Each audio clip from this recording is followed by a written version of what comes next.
안녕하세요. 저는 30대 아들 하나를 둔 엄마입니다. 거지도 손을 맞춰야 떡을 준다라는 속담이 있는데요. 이 속담은 최소한의 노력이나 성의를 보이지 않고 무언가를 받으려고만 하는 사람을 비난하는 말입니다. 아무것도 없는 거지라 할지라도 손을 맞추는 성의는 보여야 떡이라도 받을 수 있지. 그것마저 하지 않는다면 아무것도 받을 수 없다는 것이죠. 제가 이 속담을 보자마자 떠오른 사람이 있는데요. 뻔뻔하기 그지없었던 그 사건을 한번 얘기해 볼까 합니다. 전 지금 서울에서 공무원 생활을 하고 있지만 원래는 강원도가 고향이에요. 부모님이 지금은 강원도에서 한우 식당을 운영하시고 계시는데 사실 지금이야 덤덤하게 할 수 있는 얘기지만 저에겐 아픈 과거가 있답니다. 저희는 아빠, 엄마, 저 그리고 여동생 이렇게 네 식구인데요. 아빠는 정말 저한테 다정하고 좋으신 분이셨어요. 지금이야 주 5일 근무가 대부분이지만 그땐 주 6일이 기본이었거든요. 그런데 정말 피곤한 상황에서도 아빤 주말마다 저와 여동생을 데리고 놀이터에 나가 놀아주셨답니다. 은화야, 아빠가 그네 밀어줄게. 얼른 여기 와서 앉아봐. 와, 오늘 날씨도 너무 좋네. 은하야, 이따가 아빠랑 국수 먹고 집에 갈까? 정말? 아빠 그래도 돼? 엄마랑 동생 빼고 아빠랑 나랑 둘이서만? 그럼 아빠랑 은화랑 이렇게 둘이서만 국수 먹고 가자. 엄만 동생이랑 낮잠 좀 푹 잘 것 같아. 그네 타고 미끄럼도 타고 그러다가 국수 먹으러 가는 거야. 그때 당시 제게 어린 동생이 있다 보니 엄만 동생을 좀 더 챙겨야 하는 상황이었고 대신 아빠가 절 많이 챙겨주셨어요. 전 그런 아빠가 세상에서 제일 좋았습니다. 그러던 어느 날 저희 집에 큰일이 생기고 말았어요. 제가 7살 때 아빠가 출근길에 교통사고가 나서 그 자리에서 세상을 떠나고 만 것이었습니다. 사실 그땐 저도 죽음이라는 두 단어가 솔직히 말해 와닿는 나이가 아니었고 특히나 여동생도 5살밖에 되지 않아 장례식장에서 막 뛰어다니면서 놀았던 기억이 있어요.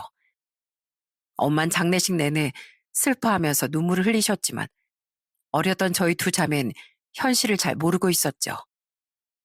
그러다가 아빠가 정말 이 세상에 없다는 걸 실감하게 되었을 때가 학교에 입학하면서부터였어요. 친구들이 아빠가 없다며 절 놀리기도 했었고 친구 부모님들이 절 불쌍하다며 말을 한 적도 있었죠. 더군다나 미술 시간에 가족들 얼굴을 그려보려고 하면 아빠 얼굴이 점점 잘 생각이 안 나기 시작하더라고요. 그제서야 전 이젠 아빠를 다시 볼 수 없는 거구나 실감을 했던 기억이 있습니다. 그러다 제가 초등학교 3학년이 되었을 때 엄마가 집으로 누군가를 데리고 오셨어요. 그 사람을 처음 엄마가 저희에게 소개를 해줬을 때가 있었는데 정말 낯설고 이상하더라고요.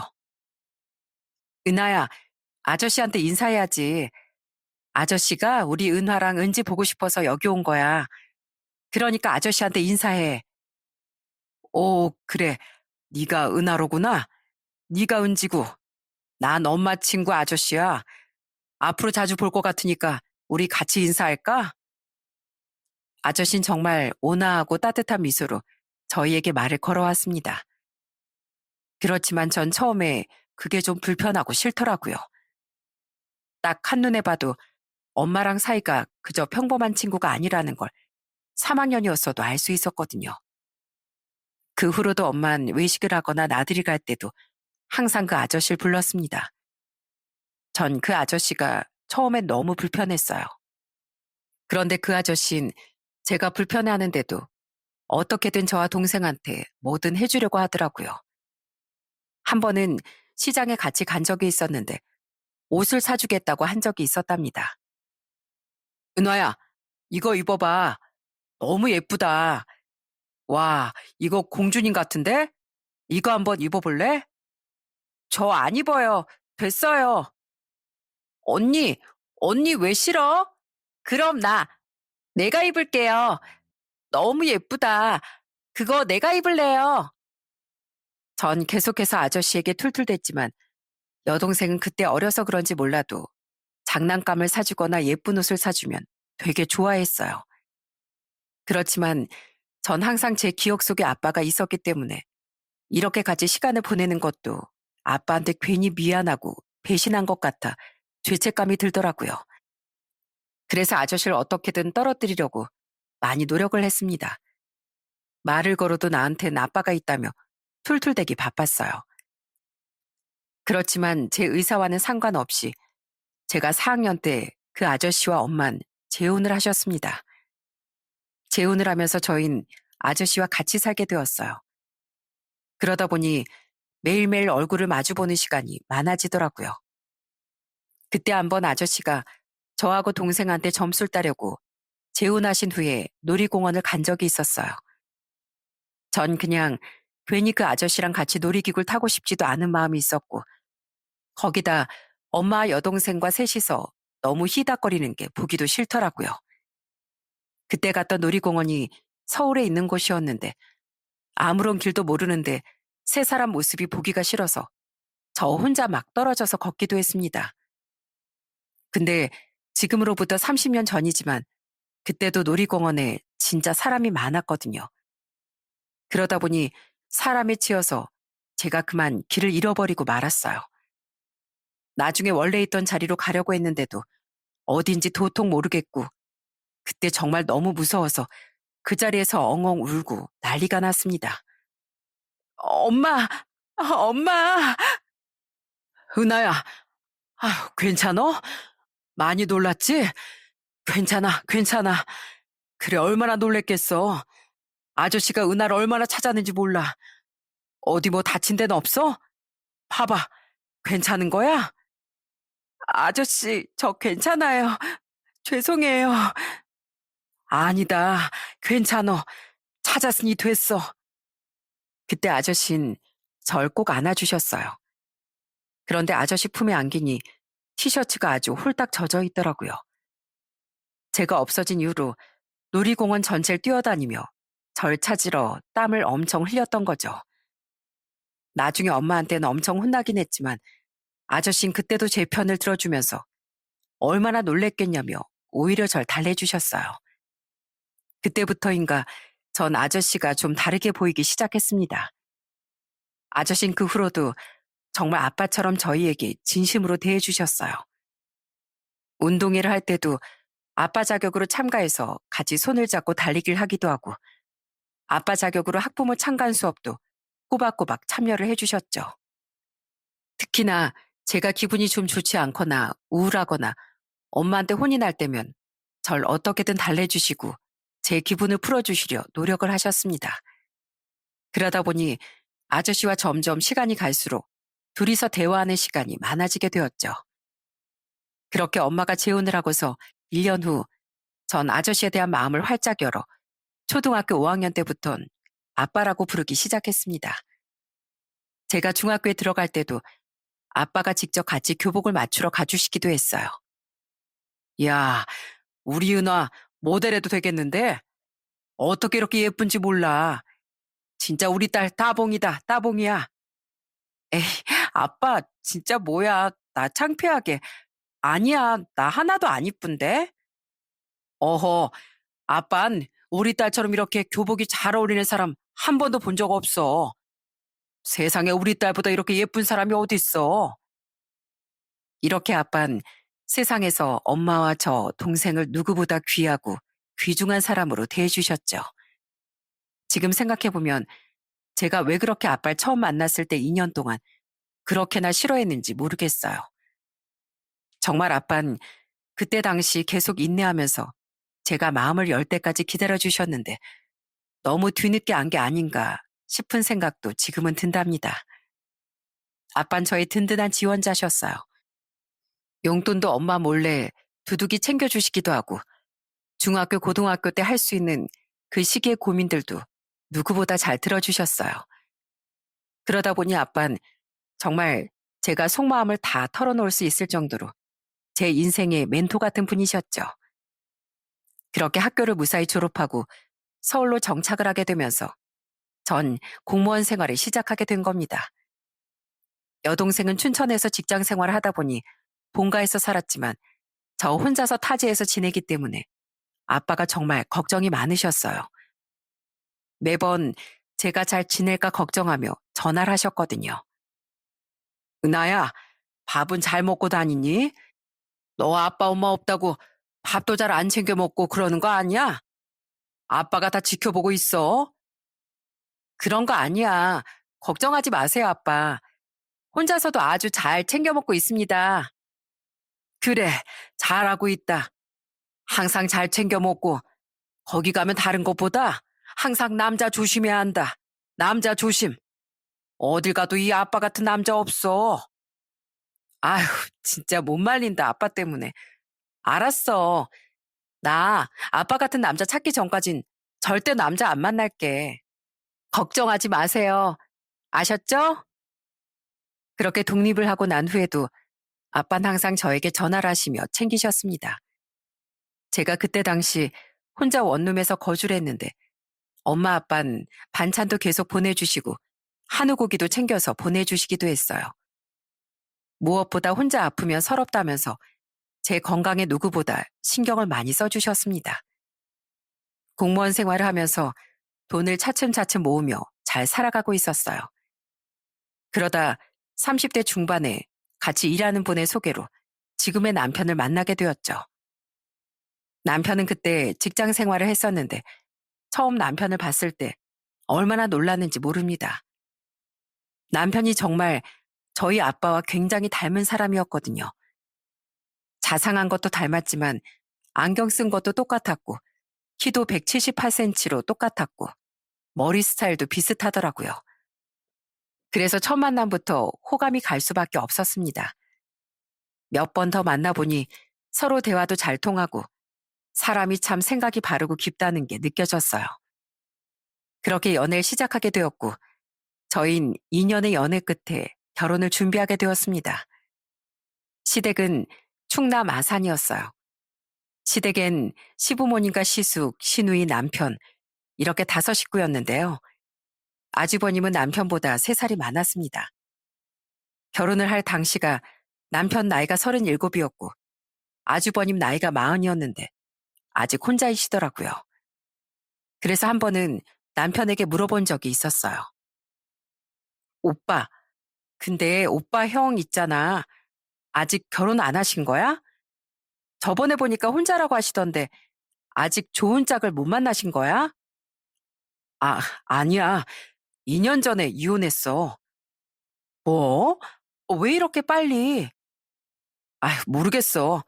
형이 능력이 없어서 그렇지 뭐. 요즘 세상에 능력 없는 남자를 누가 좋아해.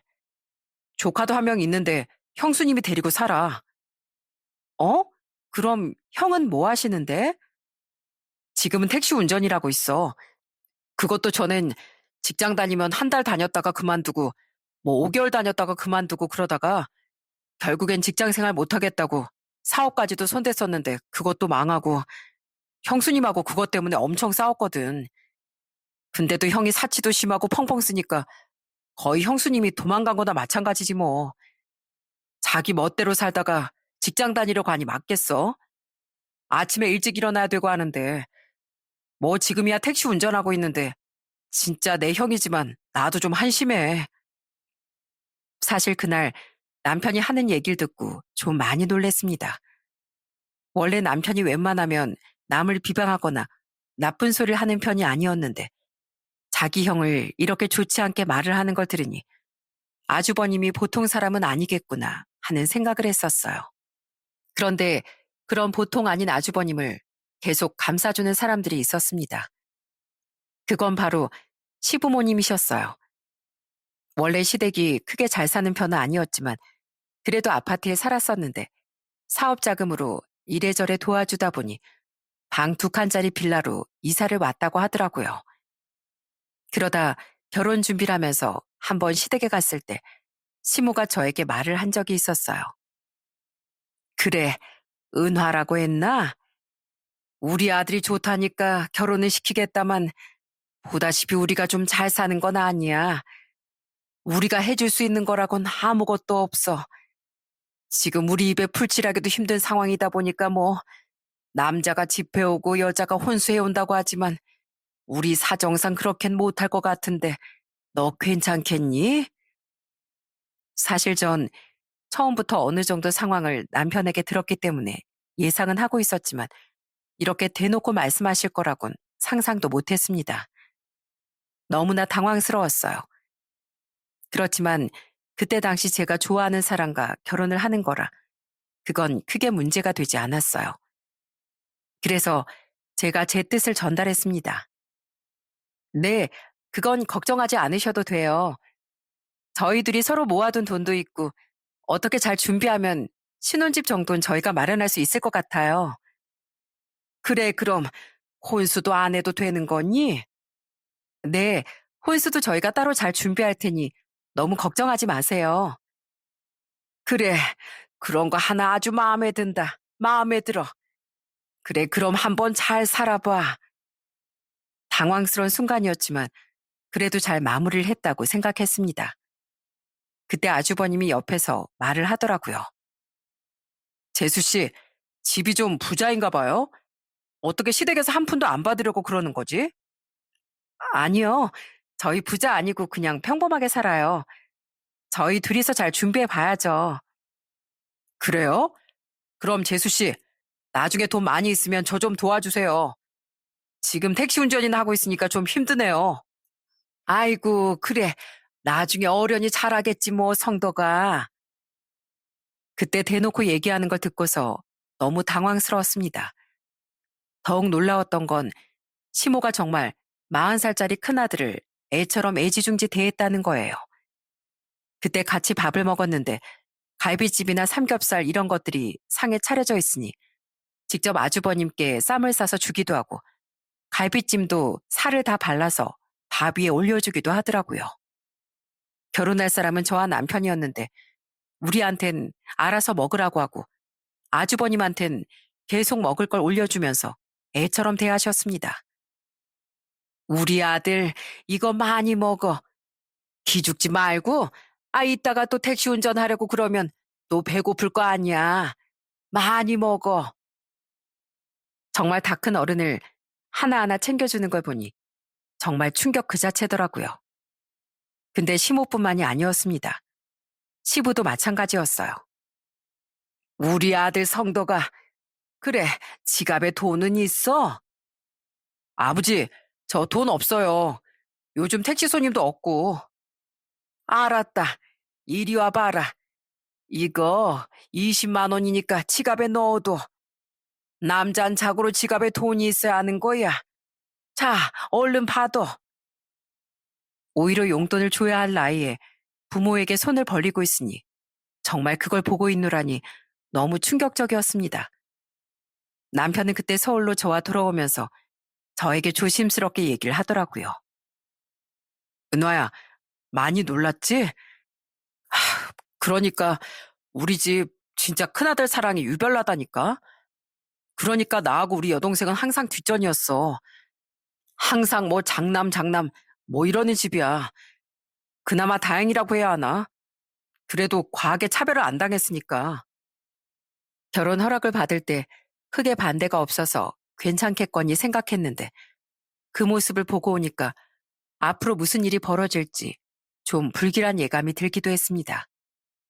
그러다 저희 친정집으로 인사를 가게 되었어요. 역시나 저희 집에선 남편을 너무나 환영해줬습니다. 그리고 그날 아빠가 정말 예상치도 못한 깜짝 놀랄 발언을 하셨어요. 그건 바로 신혼집에 대한 얘기였습니다. 은화야, 너희 신혼집 좀 알아보고 있어? 그냥 대출 좀 받아서 한 25평짜리 집 알아보면 될 것 같아. 그래? 그래도 서울 집값이 좀 비싸니. 그 돈을 어떻게 감당하려고 그래? 내가 모아둔 1억 정도랑 같이 합쳐서 대출받고 그러면서 구해야지 뭐. 그래서 말인데 엄마 아빠가 우리 은하 결혼하니까 좀 도와주고 싶은데 한 2억 정도는 우리가 도와주고 싶구나. 저희는 아빠의 선언에 엄청 놀랄 수밖에 없었습니다. 부모님께서 지금껏 정말 열심히 일하고 노력하며 모은 돈일 텐데 그걸 제 결혼 자금으로 쓸 수는 없었어요. 그래서 처음엔 거절을 했었죠. 아빠 뭐예요? 아니야. 우리 모아둔 돈도 있고 부족하면 대출 받으면 돼요. 아닙니다, 아버님. 저희가 한번 저희 힘으로 해보겠습니다. 너희 마음은 알지만 2억이라는 돈을 대출받으면 이자가 얼만 줄이나 알아? 앞으로 니들 애들도 낳아야 할 거고 서울 살면 돈 나갈 일도 많을 텐데 그거라도 아껴야지. 아빤 그래. 우리 큰딸이 잘 살기만 하면 그게 이자라고 생각하면서 살게. 이건 엄마 아빠가 예전부터 생각해 둔 거니까 거절하지 말고 그냥 잘 사는 모습만 보여줘. 알았지? 김서방. 이제 김서방이라고 불러도 되나? 아, 네, 당연하죠, 아버님. 이거 내가 무슨 말 하는지 알겠지? 우리 딸이랑 앞으로 잘 살게. 그렇게 친정 부모님의 지원을 받게 되자 남편과 전 나중에 정말 꼭 돈을 갚자고 생각했습니다. 너무나 감사하게도 부모님이 주신 2억과 저와 남편이 모은 돈을 합해 4억이 조금 넘는 금액으로 저흰 25평짜리 아파트를 살 수 있었어요. 사실 처음엔 남편과 공동 명의로 하려고 했는데 역시나 남편은 속이 참 깊은 사람이더라고요. 아버님, 어머님이 해주신 2억으로 이렇게 집을 마련하고 부담도 줄였으니 그냥 제 이름으로 하라고 말을 해줬습니다. 남편은 그렇게 착하고 욕심이 없는 사람이었어요. 그렇게 신혼집까지 무사히 마련하고 저흰 결혼식을 올리게 되었습니다. 결혼식 행진을 할 때 전 아빠의 손을 잡고 행진을 하는데 아빠 얼굴을 쳐다보니까 얼마나 눈물이 나는지 몰라요. 비록 제 친아빠는 아니었지만 아빠는 제가 친자식이 아니었음에도 불구하고 15년이 넘게 절 위해 희생해주고 온전히 절 지지해주는 보디가드 역할을 해주셔서 너무나 감사했습니다. 정말 아빠 얼굴만 쳐다봐도 눈물이 날 정도였어요. 그건 아빠도 마찬가지였죠. 그리고 아빠는 절 위해서 축가도 불러주셨어요. 엄마 동생뿐 아니라 하객들도 정말 감동스럽고 흐뭇하게 바라봤습니다. 신혼여행을 떠나기 전에 저희는 아빠 엄마에게 말을 한 게 있었어요. 아빠, 엄마, 정말 고맙고 저희 진짜 잘 살게요. 아빠가 저희를 생각해 주시는 마음, 그거 나중에 제가 10배, 100배로 꼭 갚아드릴게요. 아셨죠? 그리고 예쁜 손주도 꼭 낳아서 더 행복하게 해드릴게요. 아빠, 엄마 정말 감사합니다. 여보, 뭐해? 인사 안 해, 당신은? 아, 아버님, 저도 감사합니다. 어머님 감사합니다. 저희 잘 살겠습니다. 이렇게 행복하게 결혼식을 마치고 신혼여행을 갔다 왔습니다. 그 후로 서울에서 신혼생활을 시작하게 되었어요. 정말 방도 신경 써서 예쁘게 꾸미고 혼수도 아빠랑 엄마가 하나하나 다 신경 써서 가전제품까지 싹 다 마련을 해주셨거든요. 살면서 엄마 아빠가 해주신 것들을 볼 때마다 꼭 열심히 살아야겠다 싶은 생각이 항상 들더라고요. 여보, 우리 이제 진짜 잘 살자. 아빠가 우리한테 해준 돈, 나 정말 나중에 꼭 갚을 거야. 나중에 아빠도 노후자금 필요하실 거 아니야. 괜찮다고는 했지만 자식은 부모한테 손 벌리는 존재가 되면 안 돼. 지금까지 키워주신 것만으로도 정말 고맙잖아.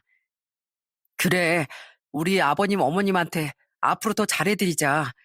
나도 정말 잘할게. 남편은 제 손을 꼭 잡아주면서 말을 했습니다. 그때 정말 제가 결혼을 잘했구나 하는 생각이 들더라고요. 정말 남편과의 신혼생활은 행복 그 자체였습니다. 서로 싸울 일도 없었고 매일매일이 행복했어요. 그렇지만 사실 그 후에 시댁에서 사소한 사건들이 조금씩 있긴 했습니다. 한 번은 남편에게 아주버님이 전화가 온 적이 있었어요. 남편이 심각하게 통화를 하더니 금방 전화를 끊더라고요. 그 내용은 2천만 원만 빌려달라는 얘기였습니다. 남편은 안 된다면서 거절을 했다고 저에게 얘기를 했죠. 그런데 얼마 지나지 않아 시모께서 남편에게 전화를 해왔어요. 엄마, 무슨 일이에요? 예. 넌 네 형이 얼마나 불쌍한지 알면서 아유 어떻게 그럴 수가 있니? 너 네 형이 돈 좀 빌려달라고 한 거 매몰차게 거절했다며? 어떻게 그럴 수가 있어?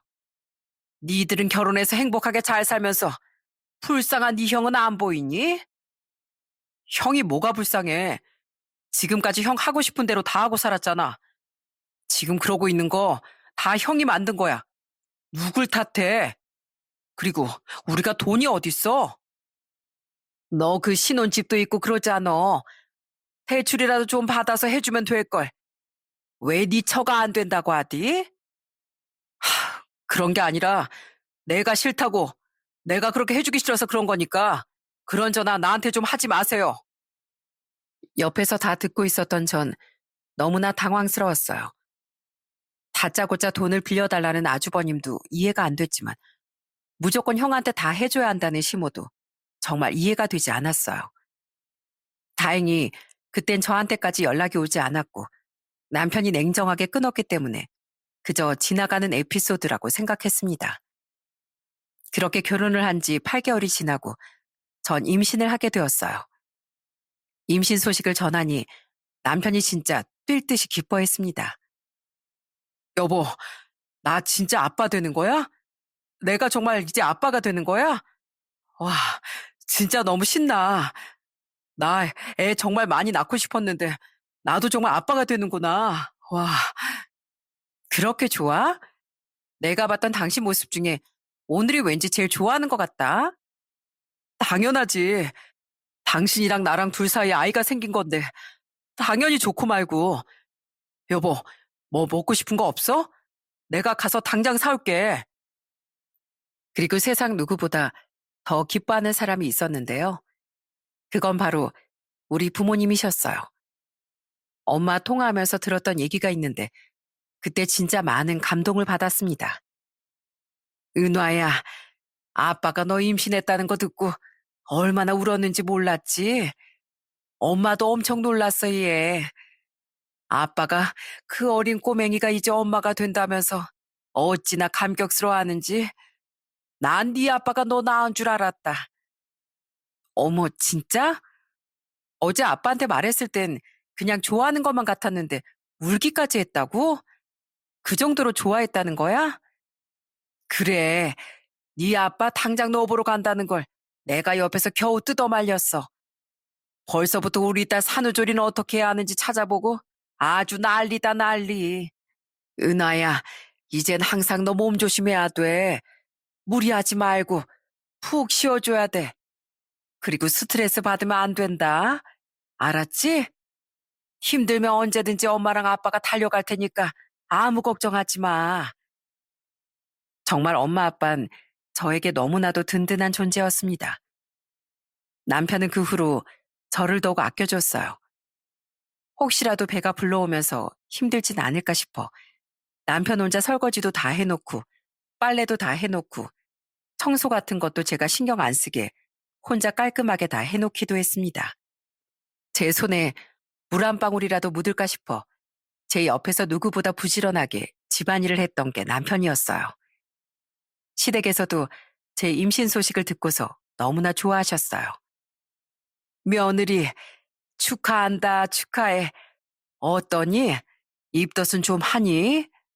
하여튼 간에 너무 축하한다. 감사합니다, 어머님. 몸은 아직 괜찮아요. 입덧도 안 하고요. 그래, 그래. 역시 우리 집안 애들은 폐 속에서부터 아주 착하구나. 몸 괜찮다니 다행이야. 폐 속 애기 잘 키워서 예쁜 아들 낳아라. 그렇게 저흰 아이를 맞이할 준비를 하게 됐습니다. 전 휴직을 하고서 출산과 태교에 전념을 다했습니다. 배가 점점 불러오기 시작하니 설레기도 하고 기대가 되기도 하고 긴장도 많이 되더라고요. 그러다 임신을 한 지 8개월이 지났을 무렵 전화 한 통을 받게 되었어요. 그건 바로 시모였습니다. 은하야, 출산 준비는 잘하고 있니? 네, 옆에서 남편이 많이 도와준 덕분에 잘하고 있어요. 신경 써주셔서 너무 감사합니다. 그래, 근데, 저, 있잖아. 그 네 시숙이 말이다. 서울로 지금 좋은 직장을 발령받았어. 어머, 그래요? 축하드려요, 어머님. 축하드려야 할 소식이네요. 그래. 근데 말이다. 이 서울로 발령이 났는데 지낼 곳이 없다는구나. 당분간 혹시 너네 집에서 좀 지내면 안 되겠니? 전 시모의 말에 너무나 당황스러웠습니다. 아무리 그래도 이제 산딸이 2달도 채 남지 않은 시점에서 갑자기 아주버님을 저희 집으로 보낸다고 하니 너무 갑작스럽더라고요. 그래서 전 정중하게 거절하기로 했습니다. 어머님, 근데 제가 좀 너무 갑작스러워가지고요. 그리고 어머님도 아시다시피 제가 출산일도 얼마 안 남았잖아요. 뭐? 그럼 너 지금 안 된다고 하는 거니? 너희 저번에도 2천만 원만 빌려달라고 했더니만 거절하더니 너 지금 우리 아들을 무시하는 거야? 우습게 보는 거니?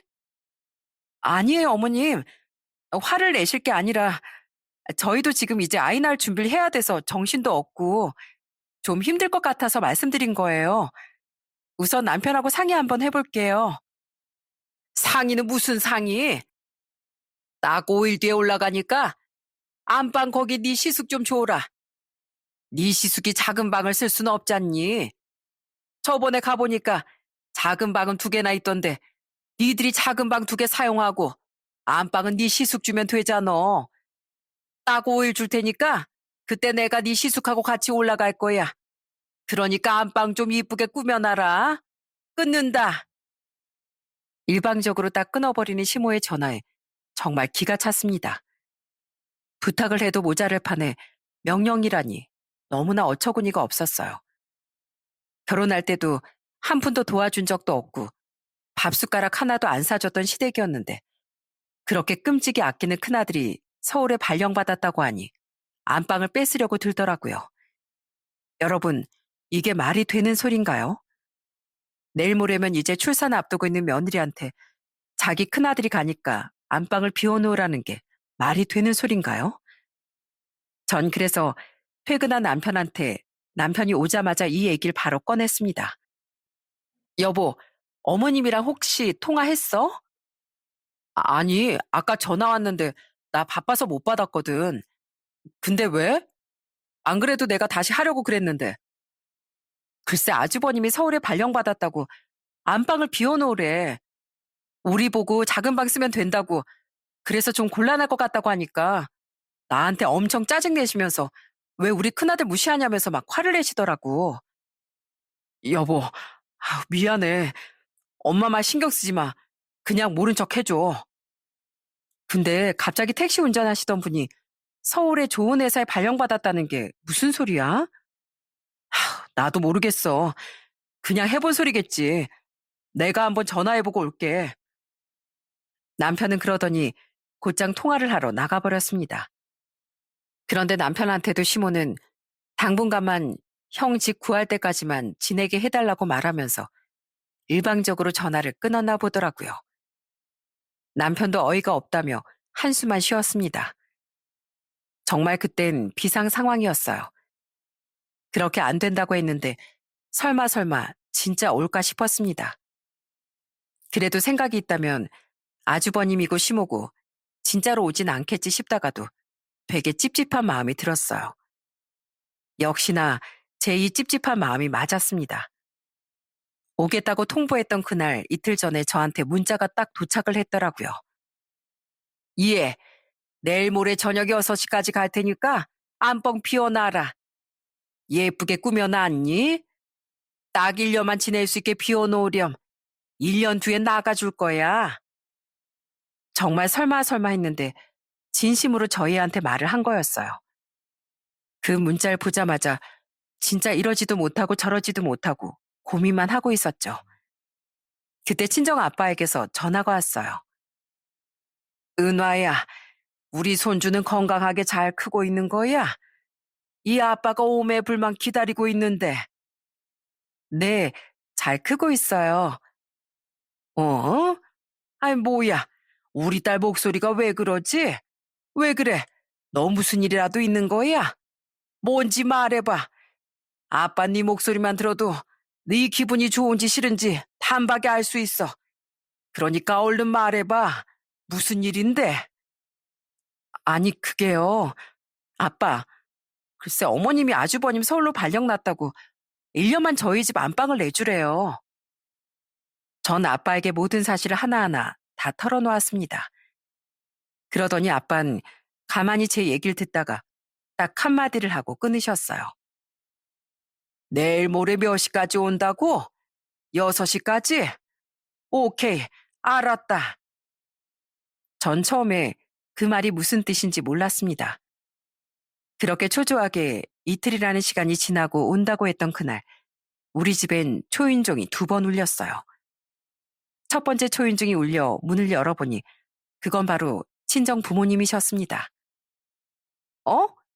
아빠, 어떻게 왔어? 엄마도 같이 왔네? 어쩐 일이에요, 연락도 없이? 어, 우리 딸 고민할 것 같아서 이렇게 왔다. 그래, 우리 김서방도 있었는가? 예, 아버님 오셨어요? 미리 말씀을 해주셨으면 저희가 마중 나갔을 텐데. 아닐세, 마중 나올까봐 우리가 연락 안 한 거야. 날씨도 추운데. 자네가 가만히 있을 사람도 아니고 말이야. 그나저나 안방이 어딘가? 저기지? 부모님은 저희 집에 들어오자마자 바로 안방으로 향하셨습니다. 그런데 아빠 손을 보니 캐리어를 들고 오셨더라고요. 어? 아빠, 이거 뭐야? 웬 캐리어예요? 은화야, 아빠랑 엄마 당분간 여기서 지내기로 했다. 그리고 이거 고기거든. 이따가 맛있게 먹자. 그러더니 아빤 저에게 윙크를 딱 하셨습니다. 그때서야 전 아빠의 뜻을 알아차릴 수 있었어요. 엄마 아빤 짐을 풀고 안방에 계셨습니다. 그 뒤 1시간 정도 시간이 흐른 뒤 초인종이 딱 울렸습니다. 은화야, 나다. 문 열어봐라. 문 열어. 네, 어머님. 아유, 서울 바닥은 왜 이렇게 차가 복잡한지 모르겠다. 이런 곳에서 도대체 어떻게 산다니? 역시 고향이 좋긴 좋구나. 난 서울에서 못 살겠어. 아무튼 간에 안방은 잘 꾸며놨겠지? 시모와 시숙은 딱 시간 맞춰서 도착을 했더라고요. 저희 집으로 들어오자마자 툴툴대던 시모는 시숙과 함께 곧장 안방으로 향했습니다. 그러면서 안방문을 확 연 순간 시모가 뒤로 까무라쳤어요. 그건 바로 저희 친정아빠와 친정엄마가 안방에서 비장한 각오로 양반다리를 하고 시모를 딱 쳐다보고 있었기 때문이었어요. 아유, 사부인, 사돈. 아니, 여긴 어쩐 일이세요? 예, 연락도 없이 오신 거예요? 우리 사부인 오셨습니까? 우리 딸 집에 우리가 오지도 못합니까? 오늘부터 한 며칠 당분간 여기서 지내려고 좀 왔습니다. 예? 그게 아니라 이 방은 우리 큰아들이 앞으로 쓸 건데 누구 마음대로요? 누구 마음대로 그렇게 해요? 사부인, 제가 진짜 정말 좀 이런 말까지는 안 하려고 했는데 제가 몇 가지만 묻겠습니다. 대답 좀 해주세요. 네, 여쭤보시죠. 시모는 처음엔 불쾌한 표정을 짓고 있었어요. 그런 시모에게 아빤 담담하게 얘기를 꺼냈습니다. 그럼 안사돈께선 여기 이 집 얻을 때 10,000원 한 장 보태준 적이 있습니까? 아니요. 그럼 사돈이 이 집 얻을 때 혼수 사는데 뭐 하나라도 사준 적이 있습니까? 아니요. 사돈 그럼 우리 딸 결혼하고서 시원하게 뭐 금전적으로 도와준 적은 있으십니까? 아니요. 다 없으시죠? 근데 무슨 자격으로 이렇게 이 안방을 턱하니 차지하려고 그럽니까? 얘기 들으셨을지 모르겠지만 이 집엔 저희 지분도 있습니다. 절반이요. 저희가 이 신혼집 얻으라고 2억을 보태줬어요. 2억을요. 시모는 아빠의 말에 아무런 말도 하지 못하더군요. 옆에 있던 엄마를 쳐다봤더니 아주 웃음을 참으려고 막 다리를 꼬집고 있더라고요. 시모의 표정이 얼마나 웃겼는지 모릅니다. 그리고 아주버님은 옆에서 꿀먹은 벙어리처럼 도대체 이게 무슨 상황이지 싶은 표정으로 그냥 쳐다만 보고 있더라고요. 그때 저희 아빠가 다시 말을 꺼냈습니다. 은하야, 아빠가 그 소고기 가지고 온 거, 그 소고기랑 반찬들 이제 꺼내서 먹자꾸나. 이제 저녁 먹어야지. 배고프다. 빨리 고기 좀 먹자. 김서방, 얼른 가서 상 좀 차리자고. 네, 아버님. 알겠습니다. 아빠의 말에 저와 남편은 바로 저녁상을 차렸습니다. 그런데 정말 뻔뻔하게도 시모와 시숙이 딱 그 상에 앉더라고요. 그러더니 젓가락을 들기 시작했어요.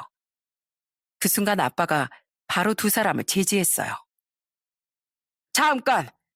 사돈 지금 뭐 하는 겁니까? 예? 밥 먹으려고. 사돈, 그 밥이 있지 않습니까? 저희가 사준 겁니다. 저 봐, 우리가 사온 거라고요. 사돈이 산 거 아니지 않습니까? 그 숟가락 젓가락도 있죠? 그것도 저희가 사준 거예요. 이런 거 구분을 해야죠. 이만 손 놓으시죠. 아빠의 말에 시모와 시숙은 그대로 뻘쭘해 하더니 숟가락 젓가락을 놓았습니다. 그러면서 우리들이 먹는 모습만 멀뚱히 쳐다보며 입맛만 다시더라고요. 그러다가 물이라도 마실까 싶었는지 냉장고에서 물을 꺼내 먹으려고 하더라고요. 그런데 그 순간 또 바로 아빠가 제지를 하셨어요. 잠깐, 사돈, 놓으세요. 그 물병 놓으시라고요. 또 왜 그러시는데요? 그 냉장고 있죠? 그것도 다 제가 사준 겁니다. 그러니까 그 안에 있는 건 드시면 안 되겠죠? 생각해보니까 그 컵도 제가 다 사준 거라서 물도 먹지 마셔야 되겠어요. 먹지 마시고 가서 사서 드세요. 전 세상에서 제일 싫어하는 게 뭐냐면 아무것도 해준 거 없으면서 바라기만 하는 사람을 제가 제일 싫어합니다. 예?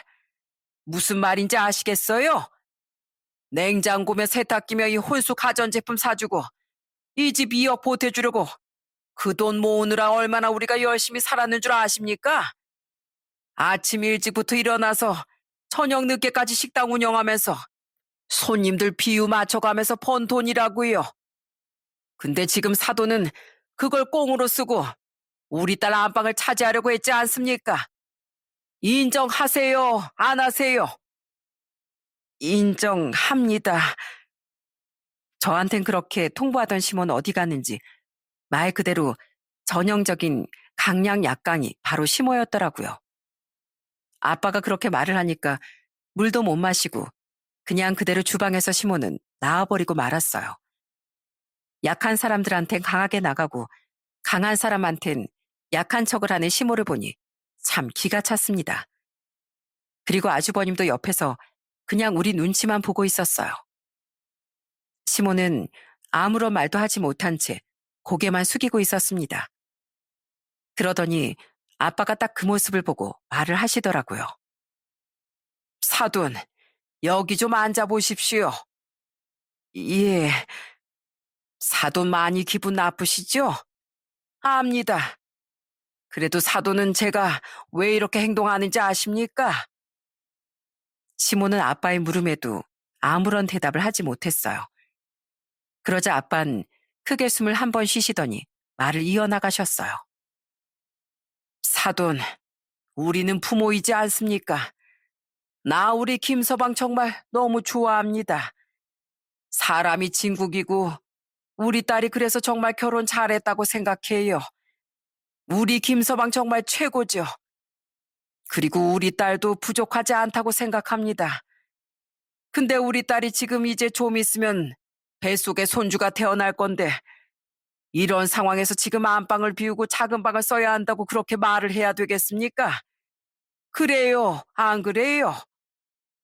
예, 좀 그러네요.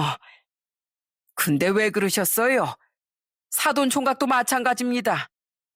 이제 나이가 40이 넘었으면 혼자서도 충분히 살아갈 수 있지 않습니까? 이 세상에 일할 것도 많고 많은데 공장도 있고 공사 현장도 있고 배달 일도 있는데 그런데 왜 그런 것들을 다 작은 아들한테 책임을 전가하시려고 하는 겁니까? 저흰 우리 큰아들이 불쌍해서요. 그래서 그런 겁니다. 전 솔직히 사돈하고 잘 지내고 싶습니다. 무엇보다 제가 아끼는 우리 김서방 어머님 아닙니까? 잘 지내고 싶다고요. 그런데 제가 오늘 여기 온 이유도 너무 화가 나서 제가 이렇게 가방을 들고 찾아온 겁니다. 자식들한테 그렇게 행동하시면 안 되시죠? 뭐 사돈 맥주 좀 드시나요? 예, 술 좋아합니다. 김서방 가서 냉장고에서 맥주 좀 꺼내오게. 아빠의 말에 남편은 바로 맥주를 가지고 왔어요. 그러더니 아빤 심없게 술 한 잔을 따라주시더라고요. 전 그 모습을 보면서 참 이런 게 부모의 마음이구나 싶더라고요. 그저 우리 자식만 잘나고 아까운 게 아니라 어떻게든 상황을 현명하게 풀어나가 자식에게 문제가 생기지 않게 하는 게 부모구나 싶었습니다. 아빤 심없게 맥주를 따라주시곤 진심을 전하셨어요. 오늘 일은 제가 진심으로 사과드리겠습니다. 저도 제 딸이 저한테 너무도 귀한 딸이라서 우리 딸한테 함부로 한 사람들한텐 저 정말 가만히 있질 못합니다.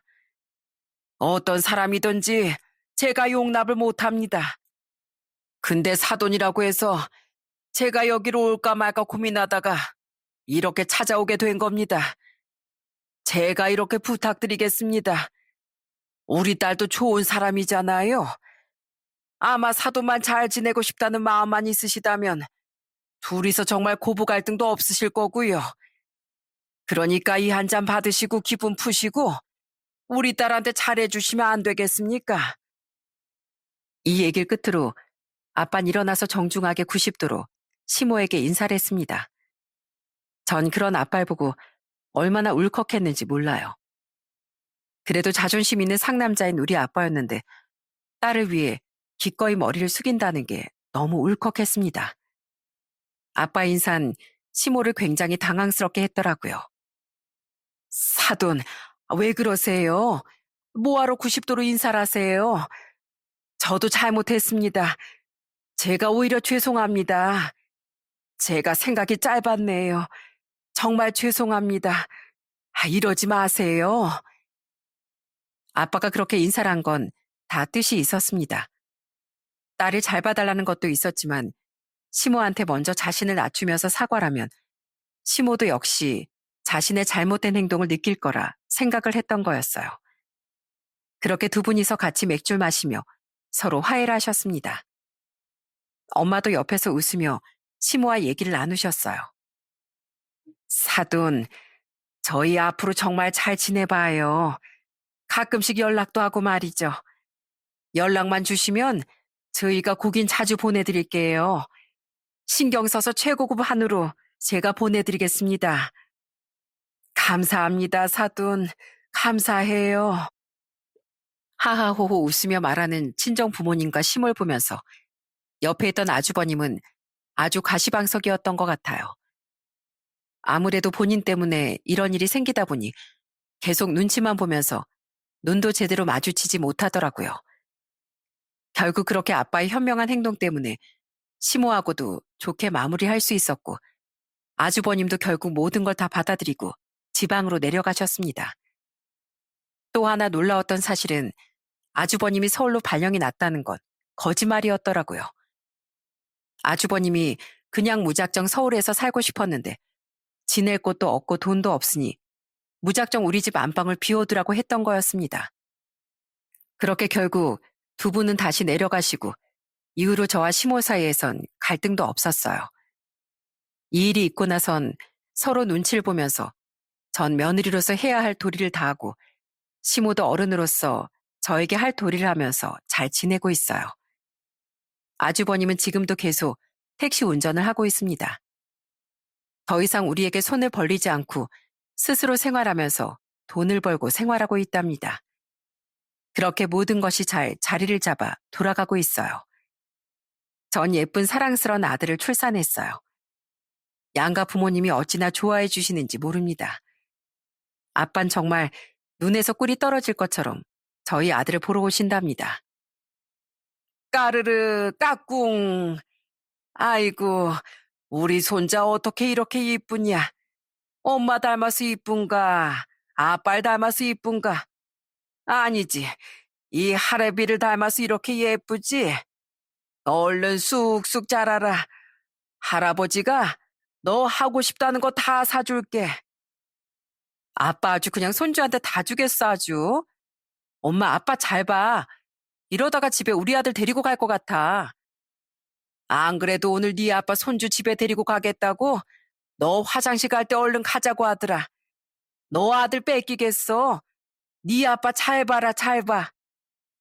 으이구 진짜 못 말린다니까 우리 아빠. 아빤 정말 저에게 해주신 사랑처럼 우리 아들에게도 너무나 사랑을 듬뿍 주시고 계시답니다. 제가 힘들까봐 틈틈이 쉬는 날이면 집에 오셔서 아이도 봐주시고 집안일도 해주시고 너무나 많은 도움을 주시고 계세요. 전 얼마나 감사하고 고마운지 모릅니다.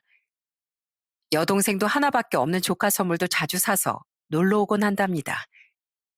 이런 행복한 결혼 생활이 오래도록 잘 유지가 되었으면 좋겠어요. 제가 이렇게 사연을 보낸 이유는 뭐든지 사람 관계에 있어선 정확해야 한다는 말을 하고 싶어서였어요. 인생은 항상 결정의 순간이 모인 시간이라는 말도 있듯이 관계 또한 확실하고 정확해야 하는 거죠. 아마 가족한테도 사기당하고 지인한테도 사기당해 힘든 사람들도 많은 것 같은데요. 요즘처럼 힘든 시국일수록 끊고 맺음을 잘해야 하는 것 같습니다. 새해 새로운 다짐을 하시는 분들 많으실 텐데요. 올해는 우리 구독자분들이 꿈꾸시는 모든 일들이 수월하게 잘 풀리시길 바라겠습니다. 사연 들어주셔서 정말 감사합니다.